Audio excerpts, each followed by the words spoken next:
Bueno, el mundo sigue inestable. Hubo elecciones en Brasil, una transición que va a ser dificultosa en esa puja que sigue entre el presidente electo Lula y el presidente que en enero, el 1 de enero, dejará esa posición, Jair Bolsonaro. ¿Qué pasa en la América Latina a partir de estos resultados electorales? ¿Cuáles son las perspectivas económicas en Brasil? ¿Cómo impactan en otros países emergentes de esta región? De eso vamos a hablar hoy en la repregunta con un hombre que conoce como pocos el Brasil y también los mercados emergentes. Me refiero a Paulo Vieira da Cunha. Muchísimas gracias, Paulo, por estar hoy en la repregunta. No, gracias a ti, es un gran placer. Paulo fue fue vicepresidente del Banco Central de Brasil entre 2006 y 2008. Actualmente es socio director del Verbank Consulting, una empresa dedicada a la consultoría macroeconómica. Ha estado enfocado en la investigación macroeconómica en América Latina durante décadas. Trabajó también en el Banco Mundial como asesor en el Planes para México y es profesor en la Universidad de Columbia, es doctor en economía por la Universidad de California en Berkeley. Paulo, ¿qué se puede esperar, de acuerdo con la información con la que se cuenta en este momento, de la economía brasilera bajo la nueva presidencia, la tercera presidencia de Lula da Silva? Bueno, en primer lugar, hay todavía mucha incertidumbre. Eso hay que marcarlo y yo creo que los mercados lo están reflejando. Pero la expectativa es de que sea una administración moderada desde el punto de vista económico. Está Lula hoy por hoy cercano a mucha gente del antiguo PSDB y de economistas mucho más mainstream.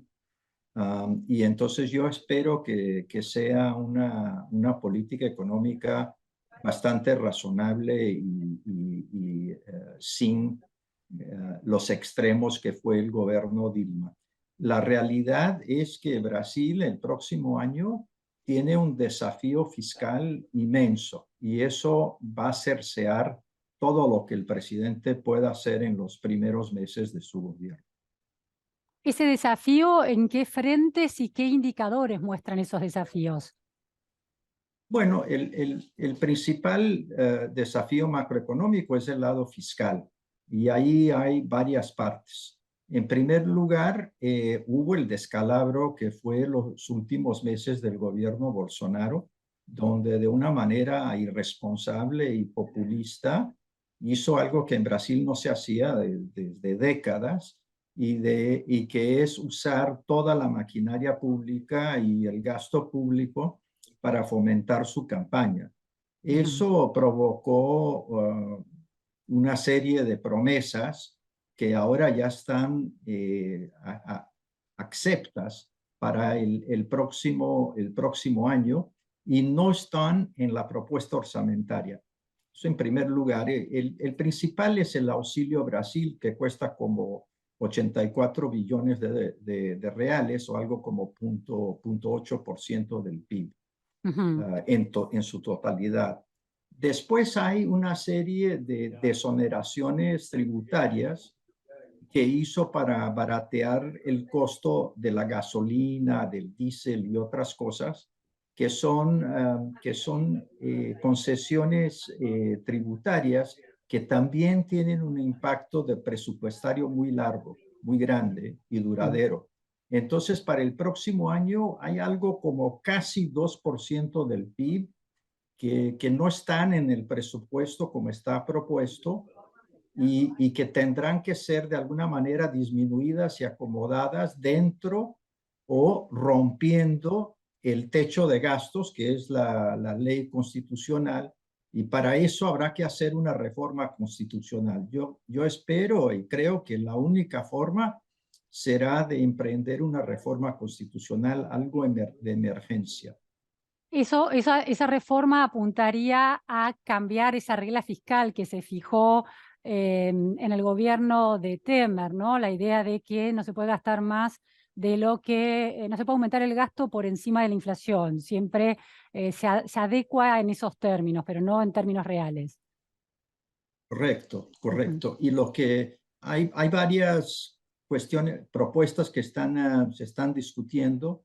Una sería realmente, como tú dijiste, adoptar ya de cara a una nueva regla fiscal. Yo creo que eso sería muy difícil.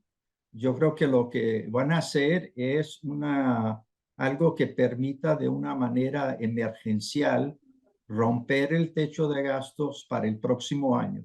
Ujú. Y eso también requiere una mudanza constitucional, pero es menos difícil de que ya llegar de luego con una nueva propuesta para la regla fiscal, aunque esa propuesta de la regla fiscal tendrá que ser discutida el próximo año. Le hago esta pregunta, Paulo. Enrique Meireles, que es uno de los nombres que se mencionan como posible, probable ministro de Economía de la presidencia de Lula, y que, de acuerdo con las lecturas que se hacen de ese hecho, es bien visto por los mercados brasileros y los mercados internacionales. Bueno, fue presidente del Banco Central de Brasil entre 2003 y 2010. Sostuvo hace poco en un think tank en Eurasia, en el think tank de Estados Unidos Eurasia, que le preocupaba, la cita por lo menos que quedó registrada en los medios, dice: si se considera el programa de gobierno insinuado por Lula y que prevalece en este momento, tenemos malas noticias. Dice que sería parecido al 2015-2016, cuando se produjo una gran recesión. ¿Cómo ve usted esa consideración? Bueno, yo creo que Meireles cambió de opinión. Más recientemente ha colaborado con Lula e incluso es una de las personas que se nombra para que posible sea ministro de Hacienda. Yo no creo que Lula lo llevaría a esa posición, Ujú. pero Meireles ha dicho un poco, en resumen, lo que yo estaba diciendo antes, que lo que hay que hacer, él fue el que implementó la regla del techo fiscal, del techo de gastos. Entonces, él también está proponiendo que se haga una excepción para 2023 para acomodar algo como 100 billones de reales adicional, o sea, 1% del PIB de gasto adicional arriba del techo de gastos, Ajá. ¿no? Entonces, él está jugando con Lula y bueno, y él trabajó con Lula por todos esos años que tú dijiste, hasta que Lula salió de la presidencia en 2008. ¿Cuál es, Entonces, Paulo, de los distintos nombres que se vienen mencionando, cuál cree usted? Porque usted dice que Meireles es improbable o no tiene la mayor probabilidad de ser nombrado en esa posición. ¿Cuál de todos los economistas que se ha estado mencionando le parece a usted que es el que más probablemente ocupe el rol de ministro de Economía? bueno, lo interesante aquí es que Lula ha insistido que para una posición tan importante, él quiere un político y no un economista. Ujú. Entonces, los nombres que son más cercanos a él serían Haddad, el que fue candidato a gobernador de San Paulo y fue derrotado por Ujú. el candidato de Bolsonaro por la derecha, Sí. o si no, un otro que es senador Padilla, que es una persona muy experiente y muy próxima a Lula. Pero eso veremos. De otro lado, entre los economistas, y eso sería una cosa excepcional, yo creo que positiva, excepcional, positiva, A ver. sería que la influencia del vicepresidente Alquimín fuera más fuerte y se pudiera tener un nombre como Percio Arida o algo así, pero yo veo eso poca probabilidad. Ujú. ¿Y por qué sería tan excepcional y positivo ese tipo de figura?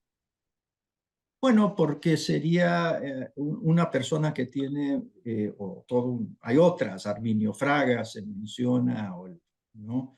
Serían gentes que han tenido mucha experiencia en la política pública, tienen un profundo conocimiento de la situación fiscal en Brasil, que es el gran debate. Se va a tener que hacer una reforma tributaria, eso ya está en las cartas Ujú.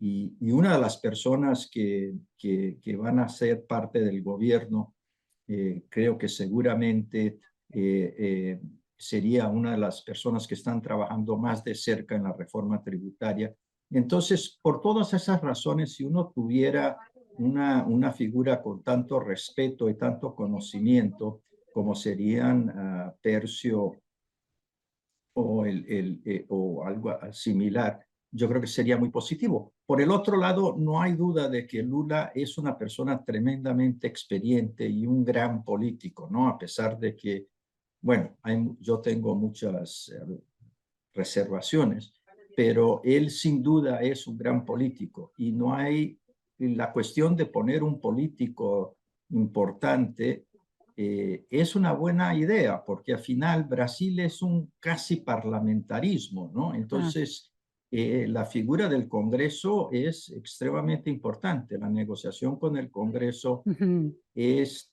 es lo que va a ser un éxito o una derrota para el gobierno de Lula. Pablo, me interesa esta observación que introdujo muy sutilmente de sus reparos en relación a la figura de Lula como político, la figura política de Lula. Bueno, usted ha estado en esa gestión unos años como vicepresidente del Central, en los inicios de la presidencia de Lula, de la primera, y también usted es un hombre que ve el Brasil desde afuera, desde los mercados. Sí. Por qué le despierta reparos la figura de Lula? Bueno, porque yo creo que aunque toda la cuestión judicial, en primer lugar, la cuestión judicial sobre Lula fue levantada por un tecnicismo, ¿no? O sea, sí, no, nunca hubo un juzgamento de mérito si Ujú. él hizo algo indebido o no. Pero eso para mí es menos marcante que la realidad de que en su administración, bueno, la segunda administración, hubo una corrupción sin precedentes en Brasil. Y yo no creo que es posible que el presidente en curso en ese momento no sabía de lo que estaba pasando, ¿no? Ujú. Entonces, yo creo que él sí sabía y creo que no solamente sabía, como que lo aprobaba. Entonces, él tiene esa marca profunda que al final le fue muy difícil, ¿no? En la campaña, porque no hay dudas de que sí, él en Brasil también es conocido como alguien que presidió durante un periodo de grandísima corrupción. Ahora, le Lo hago que una yo sí pregunta, creo, Pablo, en ese punto, comparando la experiencia que la Argentina y los argentinos tenemos con la corrupción política, uno ve la dimensión de las acusaciones que la justicia está intentando probar contra la vicepresidenta, la actual vicepresidenta Cristina Kirchner, con la cantidad, el volumen de su fortuna, la posesión de propiedades en un número muy llamativo. Eso no parece darse en el caso en Brasil, por lo menos en relación a la figura de Lula. Es otro tipo de corrupción, es menos personal y más del sistema político que alentó el PT. ¿Esa sería la mirada? sí, correctamente, o sea, lo que pasa es que Brasil es un país muy grande geográficamente y las campañas políticas son tremendamente costosas. Ujú. Y como tú sabes, o sea, el gran mentor político del PT es José Dirceu, y que estuvo en la primera administración de Lula, después hizo todo el escándalo del Mensalão, él fue el responsable por eso, que fue el primer gran escándalo. Y entonces el proyecto de Dirceu era estar en el poder por 50 años, Claro. electoralmente, democráticamente. Y para eso entonces necesitaba movilizar grandes recursos, ¿no? Para tener candidatos como llegaran a tener en todas las ciudades importantes de Brasil, en Claro. todos los estados, en todas las regiones. Entonces, la realidad es que la política en Brasil es muy cara y, y, y, y entonces la gran mayoría de esos recursos, como tú dijiste, fue para movilizar la base política del Claro. partido. Sí, una diferencia interesante esa. Pablo, para poner a Brasil en el mapa de la economía regional y global, tengo datos del FMI que dicen que es la principal economía de la región y es la 10ª economía del mundo, la economía brasilera. Usted señalaba el problema del gasto público. En 1991 era del 14%. ¿A cuánto llega hoy o en 2021 el gasto público de Brasil respecto del PBI? Bueno, si uno incluye, como yo creo que debería ser siempre incluido, los estados y municipios y las empresas públicas, el gasto público llega como a casi 40% del PIB. Ujú. ¿Cuánto representa la deuda pública total respecto del PIB? Bueno, eso, la deuda pública, la que cuenta, aquí cambiamos un poco de definición, es la deuda pública federal. Ajá. Y la deuda pública del gobierno central federal está alrededor del 80%, 84% del PIB, 80. Yo creo que este año va a cerrar como un poco más cercano a 80 por la inflación, que ha beneficiado mucho a las cuentas públicas. Claro. Eso es un dado importante. Ahora, Entonces, sí, pero el problema es la trayectoria de la deuda, ¿no? Entonces, una deuda pública de 80% del PIB es alta para un país emergente, pero el mayor problema no es la proporción del PIB en sí, sí, porque Brasil tiene un mercado financiero doméstico muy poderoso. El mayor problema es su dinámica, entonces, que ha estado creciendo y no se sabe si ha estado creciendo de una forma sostenible o no. claro. Si se rompe la tradición del techo de gastos, si no se hace algo el año que viene del lado fiscal, entonces sí, la deuda pública puede volver a estar descontrolada. Tengo el dato de que en 2011 era el 61% respecto Sí, del PIB, ¿sí? Ahora estamos en el 80 y sí, pico, había otros datos de que sí. podía llegar al 93 también. Ahora, Pablo, ¿por qué usted duda de la sustentabilidad de esa deuda? Porque Brasil tiene más de 300.000 millones de dólares de reservas en su banco central. ¿Por qué pone este nivel de deuda, que es alto, en riesgo a Brasil con una economía que es sólida en términos de las reservas y de cómo puede manejar, puede refrendar el tipo de cambio? Bueno, para responderte, yo creo que es importante hacer un par de aclaraciones un poco más técnicas. En primer lugar, Brasil no tiene una deuda externa pública grande, es muy Ujú. chica. De hecho, Brasil, por las reservas, es un credor mundial. Claro. Entonces, no hay un problema de deuda externa. Por el otro lado, también es un mito creer que las deudas, que tener un gran volumen de reservas es un marco propicio contra la deuda, es un marco propicio contra fluctuaciones abruptas de la tasa de cambio, Ujú, pero no de la deuda, porque si hay un ataque especulativo, se va todo de cualquier forma. ujú. Entonces, eso es primer lugar. En segundo lugar, entonces el problema es la deuda doméstica en reales. Y ahí la cuestión, claro, se puede siempre, siendo una deuda doméstica, se puede inflacionar la deuda, ¿no? Claro, Pero eso resultaría en una crisis macroeconómica. claro. Entonces, y el mercado financiero brasilero, como el mercado de Argentina, pues ha pasado por muchísimas crisis y está muy, digamos así, timbrado para todo ese tipo de especulación. Entonces, tornaría la gobernabilidad muy difícil si se empezara a tener un periodo de instabilidad macroeconómica, ¿no? Claro. Entonces, especialmente como el Congreso es un Congreso de centro derecha y con ciertos elementos de derecha, nuevos, ¿no? Que son populistas, yo creo que eso todo crearía una crisis institucional de mayor grandeza. Claro.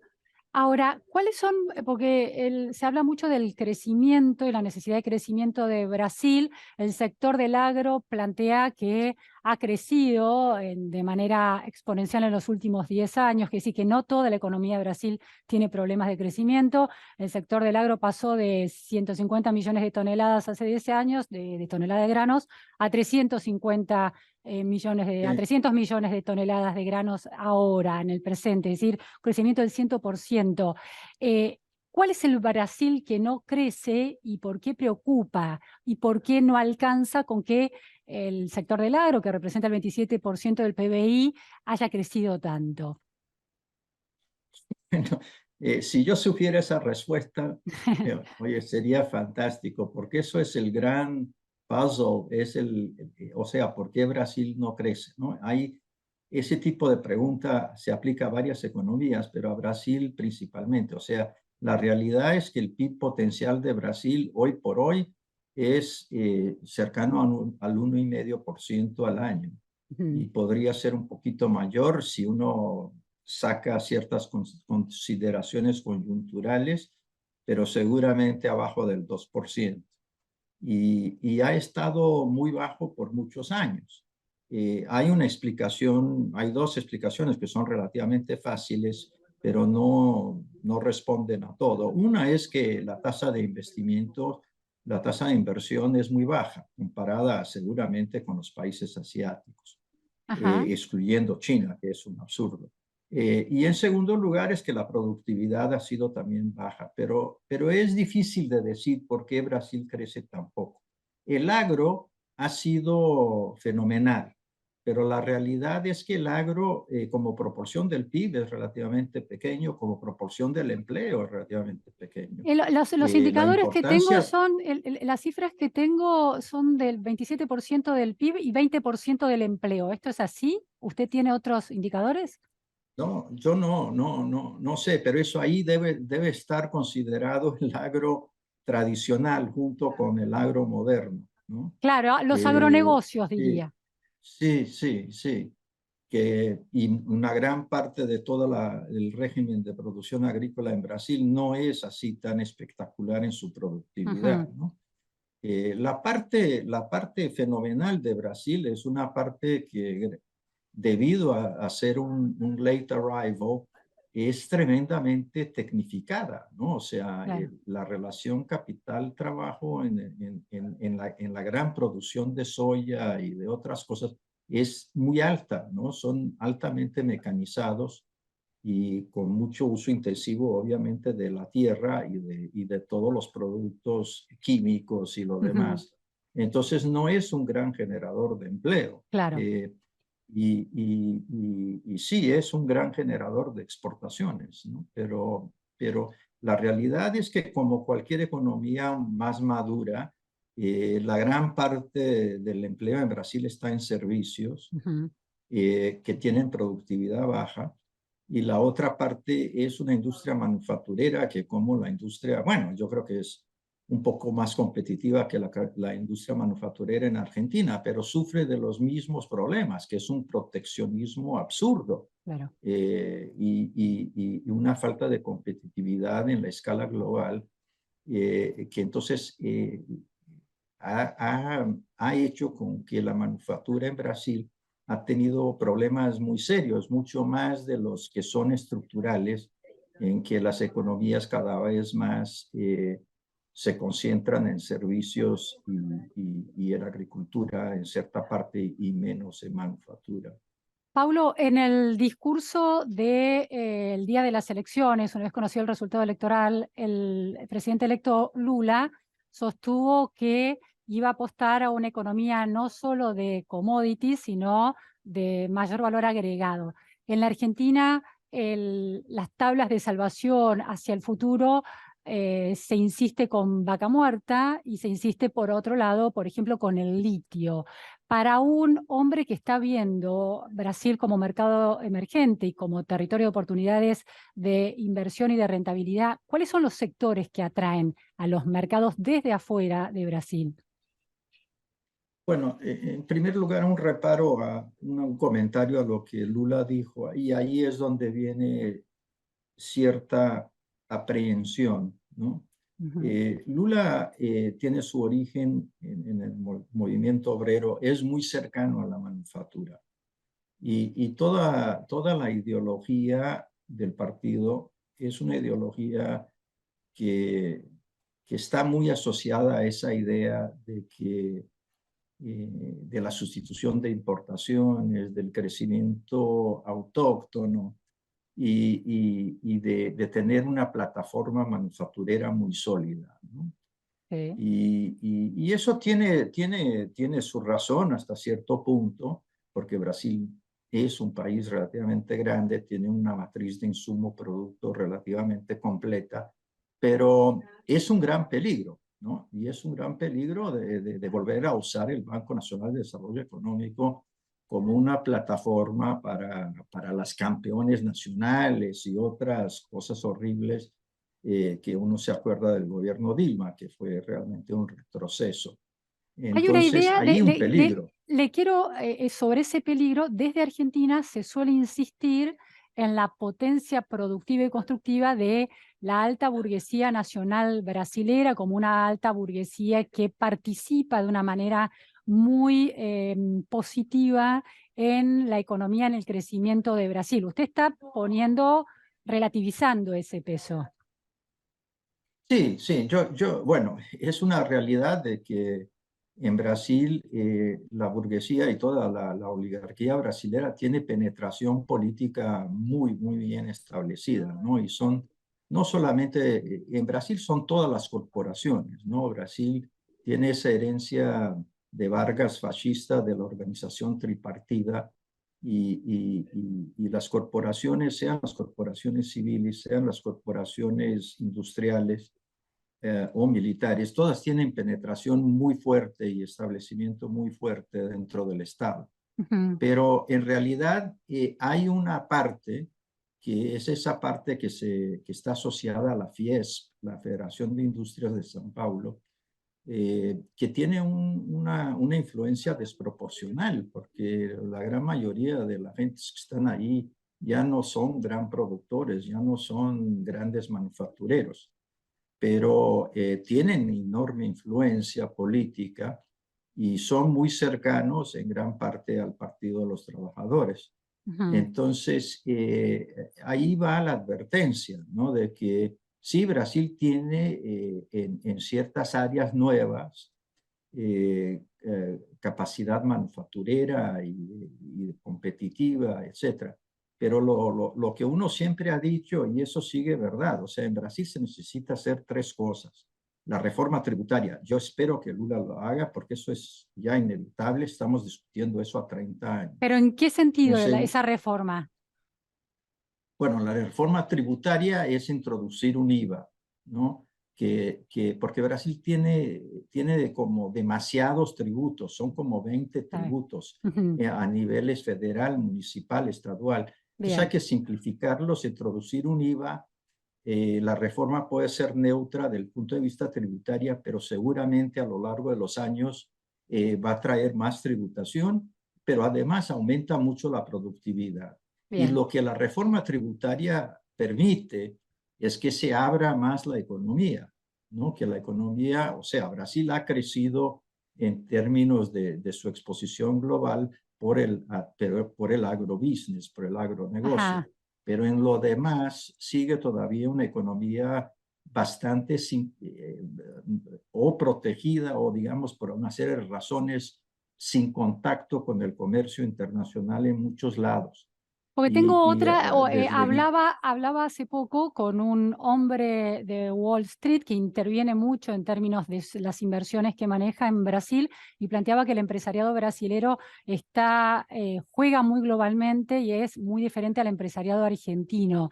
Usted, en relación, cree que usted lo minimiza a esa exposición No, global, no, no, ¿no? no. A ver. No, las dos cosas son posibles. Las Ajá. cosas son Claro, posibles. según con O qué se sea, compare, claro. Sí, Brasil tiene muchos, hoy por hoy, tiene muchas inversiones externas. O sea, Brasil es un player en investimiento extranjero directo en todos los grandes países, ¿no? Y las empresas brasileras, las más dinámicas, justamente porque no tienen gran competitividad doméstica, muchas de ellas decidieran crecer en el exterior y abandonar en cierta medida o minimizar el mercado doméstico, ¿no? Claro, Entonces, hay muchas, Ambev es la gran, ¿no? O sea, es entiendo. la mayor productor de cervezas del mundo, Sí, etcétera, sí. etcétera, etcétera, ¿no? Paulo, Entonces, sí, decía 3 puntos, mencionó la cuestión tributaria, los otros 2 cuáles son, sí. y después me resta la última pregunta a la que quiero volver, que ya Ok, tenemos poquitos pues el minutos. segundo es la abertura comercial, continuar con la abertura comercial, como decíamos, y ahí, para eso, la reforma tributaria anterior Ujú. es importantísima. Y el tercer punto es la reforma del Estado, es la reforma de la administración pública y de las relaciones federalistas fiscales, que también están completamente fuera de escuadra y que Bien, se necesita hacer eso para dar mayor capacidad al gasto público, porque el gasto público en Brasil, el 90-95% de él es predeterminado por fuentes de claro. ingreso, por reglas presupuestarias, y eso hace como que sea muy ineficiente. Paulo, la última pregunta es retomar cómo ve usted como persona que piensa el mercado brasilero desde afuera para encontrar oportunidades de rentabilidad de inversión, entonces, ¿cuáles son esas oportunidades de Brasil y qué implica la idea de incentivar, de ponerle mayor foco a la relación al Mercosur y a la relación del Mercosur con Europa? ¿Eso es un dato que interesa a los inversores globales respecto de Brasil?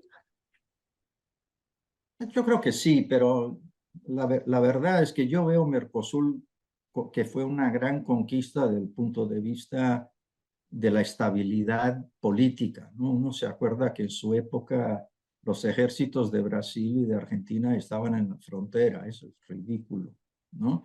Entonces yo creo que eso fue la gran conquista del Mercosur. El resto ha sido negativo, ¿no? O Ujú. sea, es un sistema proteccionista que no hace sentido y yo creo que hay que acabar o cambiarlo de forma radical. Ujú. Eh, yo, en términos de lo que despunta en Brasil, yo creo que realmente hay un gran margen de inversiones y eso es la atractividad para los inversores, ¿no? Brasil necesita muchos gastos de infraestructura.